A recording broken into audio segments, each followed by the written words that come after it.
When I was a child, my family moved to a quaint, aging house on the outskirts of a small town. It was an old, weathered place with creaky floorboards and a perpetually dim atmosphere. But it wasn't the house itself that terrified me. It was my imaginary friend, Sarah. Sarah was a vivid creation of my 6-year-old mind. She had jet black hair that hung like a curtain over her pale face, and her eyes were hauntingly blue like ice. She always wore a tattered white dress that swayed with an eerie grace as if it were perpetually caught in a sinister breeze. My parents didn't think much of Sarah at first. They believed she was just a normal part of my childhood imagination, but as the weeks passed, they began to grow concerned. I talked to Sarah incessantly, played games with her, and even set an extra place at the dinner table for her. I was consumed by her presence. One night, my mother woke up to my blood-curdling screams. She rushed to my room to find me curled up in a corner, shaking with fear. I pointed at the closet, my voice trembling as I stammered, "Sarah's angry." My parents, unnerved by the intensity of my fear, opened the closet to reveal nothing unusual. They reassured me, but I couldn't shake the feeling that Sarah was real and she was angry. As the days passed, my connection with Sarah deepened. She told me stories about the house's dark history, tales of previous families who had lived here and met mysterious, tragic ends. I became convinced that she was a spirit trapped within the house and that I was her only confidant. One evening, my parents had friends over for dinner. I sat at the top of the staircase, listening to their laughter echo through the house. Sarah appeared beside me, her shadowy figure casting an eerie glow. "They're taking you away from me," she whispered, her voice as cold as ice. "They don't understand our bond." I assured Sarah that nothing would come between us, but her presence had grown increasingly unsettling. She demanded that I do things for her, things that no child should ever be asked to do.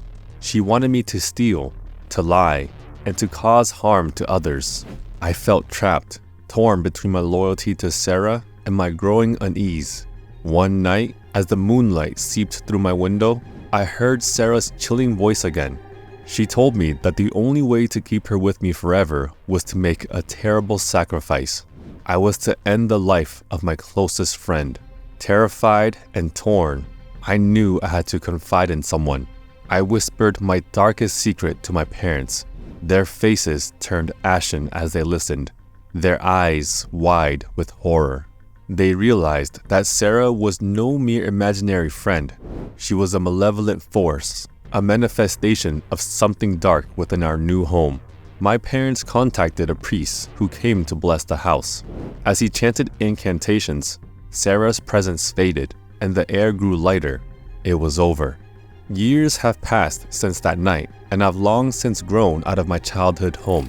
I never saw or heard from Sarah again, but the memory of her chilling presence still haunts me.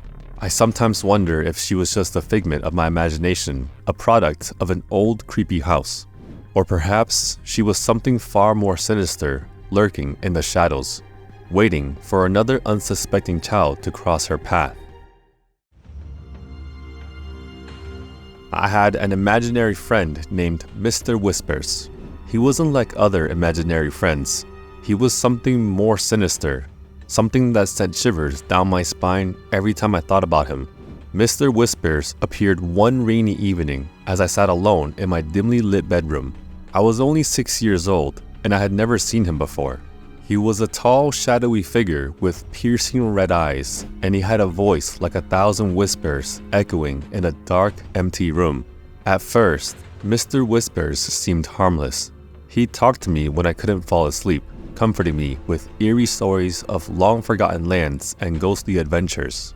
He would lure me into his twisted tales, and I couldn't help but listen, despite the growing sense of dread that enveloped me. As time passed, Mr. Whispers became more demanding. He insisted that I do things I knew were wrong. He told me to steal cookies from the kitchen in the middle of the night, to knock over flower vases, and to hide my parents' car keys. Each time I obeyed, I felt like I was losing a piece of my innocence, but I couldn't resist his sinister charms. The people in town began to notice a change in me. They said I had a distant, haunted look in my eyes, and they whispered that something was wrong with me. My parents, oblivious to the source of my torment, tried to take me to therapy, but Mr. Whispers warned me not to reveal his existence. He threatened that if I ever told anyone about him, he'd make sure my life was a never-ending nightmare. One night, as a thick, inky darkness blanketed my room, Mr. Whispers revealed his true intentions. He told me that he wanted to play a game that involved taking a piece of my soul. I had no choice but to agree, for I feared the consequences of refusing. He led me to a decrepit, abandoned house deep in the woods. The old building creaked and moaned as I stepped inside, my heart pounding in my chest. It was a place I had heard terrifying stories about, a place I had never dared to go before. As we entered, the walls seemed to close in on me, and the air grew icy cold. In the center of the room, Mr. Whispers produced a rusty, blood-stained knife. He beckoned me to hold it, and as I did, I felt a searing pain in my chest. He whispered that he had taken a piece of my soul and that I was forever bound to him. My blood ran cold as I realized I was now a prisoner to my own sinister creation. Over the years, Mr. Whispers continued to torment me, pushing me to commit dark and twisted deeds. He reveled in my misery, feeding off my fear. I felt like I was slipping deeper and deeper into madness with no escape from his clutches. Now, as I write this, I pray that someone will hear my story and help me break free from the sinister grip of Mr. Whispers. He is no ordinary imaginary friend. He is a monster that preys on innocence and leaves only darkness in his wake. My only hope is that by sharing my tale, I can finally escape the nightmare that has been my life and find a way to banish Mr. Whispers forever. In our close-knit family, gatherings are not just a regular occurrence, but an integral part of our lives. The web of our extended family stretches far and wide across the same geographic area, which naturally leads to numerous get-togethers, and it is at one such gathering that a spine-tingling event transpired. For the sake of context, let's introduce one of my uncles, a figure central to this eerie tale. We'll call him John. John's life had been marked by a haunting memory, a traumatic incident from his early childhood. At the tender age of 7, he lost a dear friend who we'll refer to as Tony. Their story is a poignant one. It was a typical afternoon during their youthful years when John and Tony decided to indulge in some childhood play. Like any spirited kids, they found themselves immersed in the joy of mud, frolicking without a care in the world. As fate would have it, John's mother offered Tony a pair of John's shoes to shield him from the muck, a kind gesture that inadvertently set in motion a chain of events that would shadow their lives. When the time came for Tony's father to retrieve him after their playdate, he failed to notice the borrowed shoes adorning his son's feet. Tragically, their journey home took a devastating turn, and a horrific car crash claimed the life of young Tony, leaving everyone grief-stricken. Strangely, the family decided to lay Tony to rest in the very shoes he had borrowed from John, a choice that perplexed many and remained an enigma. Fast forward 3 long decades to the year 2015. Our family, once again gathered, was steeped in a cheerful atmosphere. However, there was an unsettling undercurrent that none of us could sense until a heart-stopping moment unfolded.